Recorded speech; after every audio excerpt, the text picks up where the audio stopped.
Welcome to Unsubscribe. I'm your host, Avani Jain. In this podcast, I'm going to show you how to intentionally opt out of anything that's robbing you of your energy, freedom, joy, and peace of mind. It's time to let it all go, finally, so that you can clear your mental inboxes and make space to subscribe to a life that truly lights your soul. If you're ready, hop in. We are embarking on the transformation of a lifetime. Hello, everyone. This is Avani. Welcome back to Unsubscribe. We are officially no longer on our podcast sabbatical. I'm back and so excited. I can't believe it has been already 3 months of me not recording podcast episodes, and it was a much needed break. I am so grateful that I got to take this break, and thank you to all of you listeners, all of my friends that listen, for being patient. I know it's not always fun to wait for the next season or the next episode of content that you really enjoy. So thank you for bearing with me. It was exactly what I needed to recharge and come back with so many findings and learnings and ideas that I'm excited to share with you. So I'm actually going to be doing a 3-part series, and I'm calling it Sabbatical Upgrades. This is going to be part 1. We're going to be talking about my life upgrades, things I've been experiencing over the last few months, and just things I've been learning, how I've changed, what I've learned, what I am doing differently moving forward. And then part 2 is going to be all about house upgrades, things I've upgraded around my home that have really, really improved the quality of my life and my husband's life, and just make me feel good, because the physical environment needs to feel good in order for us to feel good. And then the third part will be about work upgrades. And that one's going to be an interesting one because things have really shifted in my work and professional life. And I'm just allowing what is right to come and to be, and be happy with that, because I feel like I'm entering the 3rd or 4th act of my career, and it's going to look really different. It's going to look fun. It's going to look even more life-giving than the last act of my career. So we're not going to get too much into that right now. I'm just going to dive into the life upgrades today. And there are some big ones. So just to set the stage a little bit, my last podcast episode was, I believe, the end of June. And July, August, September, I did not record any podcast episodes for Unsubscribe. And I had some big personal life changes that happened. I had big shifts in friendships. I had a really close friendship that ended. That was really difficult. I also had some people that support our household, that decided to leave and move on to what's next. So there were some big changes. It's almost like the changing of the guards in some sense, and an end of an era for me in so many areas of life, and the start of a new era. So that felt like a gigantic shift. And really, I feel like the beginning of the summer, June-ish, opened this void, and almost like I was standing at the edge of a cliff and beginning to have this free fall where I couldn't hold on to anything. I couldn't control everything or anything, really. And I just had to allow, and things started falling away. People started to decide they wanted to move on from this contract, this relationship, in this way of being in relationship with me. And that was okay. So I'm going to walk through the things I've learned in the process of all of this, and where I am from a headspace perspective as well, because these have all been huge changes. From a work perspective, like I mentioned, I've just been viewing work differently. I really took a step back from Mantra Design Labs as well. The team is running the show. Our clients have been so happy and so thrilled. I'm just so grateful for my amazing team, and I let them do their thing. And it's been so cool to watch them thrive. And I needed to take the step back for several reasons, some of which I will share on the podcast, some of which I won't. But I really needed to stop creating for the world. I needed to incubate and exist for myself and for my husband and for my family and the people really close to me. And that was what was important and what felt right to me in this era. So let's talk about these life upgrades. I have 5 things I've written down for you, and I'm just going to riff on them, see where we go, because unscripted is much more fun, because I love to see what comes out of the chat, the conversation, and I think you all enjoy that as well. So Number one, you can do all the right things and life can still go wrong. This is just a lesson that keeps on giving for me. I have noticed in so many situations, different relationships in my life, inside my family, friends, where I try my best to do what I can to prepare for an event, for an outing, prepare for a conversation, and anticipate people's needs. And I do this a lot because I am a retired people pleaser, recovering people pleaser, and I'm always anticipating other people's needs. My instinct has always been to figure out a way to make everyone else around me comfortable, to really almost manage the people and the things around me so that everything goes smoothly always and forever. But, it's life and that's never going to happen. So I've been really sinking into and allowing the fact that I can always do the right thing or what I think is the right thing, and things can still go epically wrong. This can happen in anything really, and I've just had to release control, like truly release control of a lot. And it's been difficult to accept that and to be really open to the idea that I am an imperfect person. And obviously I'm imperfect, everyone is imperfect, but me accepting that and knowing that that is still safe has been huge for me. And this can happen in small examples and big ones. A small example is I do the packing for me and Tushar when we go on trips. And this is just the division of labor for us. He does other things for preparing for trips or other things in our household. And I do the specific clothes packing. And in that task that I do my best to get everything Tushar needs in his suitcase and packed and zipped up and ready to go.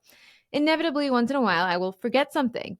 And I do my best. I have a list. I make sure I look at the events that are happening and make sure things fit him, ask him to try things on, make sure I have the accessories, make sure I have the right socks or whatever it is. I can do all the right things to prepare and pack the perfect suitcase for this trip. And still some weird thing happens, or it's rainy, or the weather changes, or I forgot something, or I didn't pack a belt, or I didn't pack the right socks, or the shoes actually he really hates them and why did I pick them? All of these things can happen. Things still go wrong. Life still goes wrong. And I just have to accept that and know that, hey, I didn't pack the right item. Maybe we can get one where we're going, or maybe it's actually okay and it's not that big of a deal. And I can be okay with being imperfect. I can be okay with moments where I do disappoint other people and people I love are disappointed, and that is okay. That is safe. They also get to choose how they react to situations and how they get to be. Now, I'm telling you this story because I feel like it is relatable in some ways. It's a little tangible to understand what I'm talking about. But Tushar and I have figured out a really good rhythm in terms of packing, and I now know ways to make sure that, I am covering all my bases. He gets to say in things. We're very happy with our packing situation. And he's very, very grateful that I pack for him. The next big life upgrade that has happened is I'm no longer taking things personally. And I feel like this is maybe a part 2 of number 1, but I have a different story to share here. So we love celebrating Halloween with our friends. And so we're planning a Halloween party, and I'm putting some amazing decorations together, just like I did last year. And we work with a balloon artist over the last few events that we've done who we really loved. And we reached out to them and wanted to do a big Halloween installation. The artist didn't respond. And I was like, okay, come on. Like, we really want to do this. Let's reach out to them again. We emailed them, called them, tried to reach out. They did not respond. And they actually posted something on their stories saying, we will never work with you again if you move our decorations around, or something like that. And I don't believe we actually moved their decorations around, but maybe they thought we did. And so I remember feeling like, oh, maybe she's talking about us. Oh, no. And then she actually posted our decorations from a few years ago in her Instagram, like, oh, these are the amazing decorations we did. Halloween's around the corner. Work with us. Yay. And I was like, why hasn't she responded? She's posting all these things about us, or maybe this is related to us. Maybe she's mad at us. And I was like, well, what if she doesn't like working with us? Oh, no.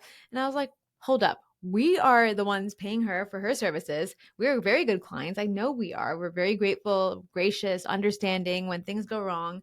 We are very good people to work with. And if they've decided that they want a weird quirk to make them stop working with good people, then that is their decision. And I'm not going to take that personally because I don't have time, space, energy, or effort. I don't have effort to put into that energy or really just the space to care anymore about these tiny things. Like in the past, I would have really been upset, like, oh no, this amazing artist that I really enjoy her work doesn't like me anymore because of some weird thing. Oh no, I have to go fix it. But I don't. And I'm just not going to take it personally if someone decides to not work with us, to not respond, to be upset, like I said earlier. Big learnings, and these are really important for, like I said, the people pleaser in me. I ended up finding a really wonderful vendor to work with this year's Halloween party, and I'm really excited to work with them. And it wasn't all that bad that I didn't get to work with this person that I liked, and I found someone else. And I really believe that what isn't for us will fall away quickly, quietly, and effortlessly, and something new will take its place. It's always this or something better. Now let's jump into number 3, leaning back into my highest self. So I've been talking a lot with my therapist in this last 3 months about different things. And one of the big topics that keeps coming up is my egoic mind, my monkey brain always wanting to be doing things. My monkey brain can't shut up sometimes. And my therapist, who is amazing, helps me understand that that is me being in my egoic state. So when we think of the ego and our highest self, the ego is always leaning forward and it's in a forward momentum, always want to be doing and being and anticipating and manipulating and really just the ticker, the mental ticker that never stops. That is the egoic self. And I have been feeling stuck in this forward state, forward motion, this egoic self for a long time now. And my therapist has encouraged me to lean back in my space, in my being, in my energy, and to allow for my highest self to come through, really like cut through the noise of my monkey brain. And this is something that has helped me so much in emotionally charged situations. And the way I do it is I pattern interrupt. I notice that my monkey brain is chattering, chattering, chattering and won't shut up and just like going crazy. And I take a moment, take a deep breath to reset. And I physically will lean back a little and almost visualize my energy leaning back in my body, which is kind of a weird thing to describe. But if you just close your eyes and try it, have your energy lean back in your body, almost like reclining into your body, you're getting out of your egoic monkey brain and you're getting into your more creative, right brain, higher self that's connected to source, that's connected to energy. And when you lean back into that highest self, creative solutions, ideas, and just space become so readily available to you. It's so powerful. And it's something that I've been practicing more and more and just problem solving because life has gotten very busy in this sabbatical time. Even though I've been doing less things that look like work, other things have gotten busy, and I've really needed to lean back and make space and allow pockets of creativity, spurts of ideas, and sparks of different, joyful feelings to come through, spacious feelings to come through, because I've been blocking them by being stuck in that forward drive egoic state. So I've been really practicing leaning back into my highest self. It's a weird thing to describe, but very effective. So the fourth big life upgrade I want to talk to you about is I've been really reevaluating what friendship means to me. Like I said earlier, I had a friendship end, which was really difficult. And I've been taking a look at all the other friendships in my life that have been super supportive, that have been long lasting. And I've noticed many of them, we slipped into this really beautiful place of ease, and friendship and growing that friendship has become easy in those relationships, which is really beautiful. And I didn't have to try. So I've noticed that friendships where I felt like it's easy and it's effortless and just fun and light, they have become really beautiful and deep friendships. And of course, you have to, in some cases, and also I say effortless, but you have to put in some level of intention. Like it just won't happen by itself. If you don't talk to or interact with or see someone for a year or two, yeah, they're probably going to feel like, oh, this friendship isn't high priority right now, which is totally fine. Like you can choose that. And they're going to make space for other friendships to come in. And you're going to not feel that deep connection anymore. So, friendship can feel effortless, but it takes intentionality. It takes you making a bid and saying, hey, you want to grab coffee? Hey, how are you doing? Hey, I'm sending you a voice note because I feel like we haven't chatted in a while. I really want to catch up with you, but this is the only space that feels easy and accessible to me right now because life's crazy and busy and I don't know how else to do it. That's been me in some cases lately. So I've been reevaluating what friendship is. I've always wanted this really like close group of amazing friendships in Austin, and that's harder than I expected. I feel like my circle has shrunk. Life happens, we get older, we change. My circle has gotten smaller here, but I've noticed my circle in remote friendships, I guess, people that I've met online, people that I've met through business has grown. And it's actually okay. It's okay that I have some really close friends that I've never met before and I keep in touch on voice note, and that can be beautiful too.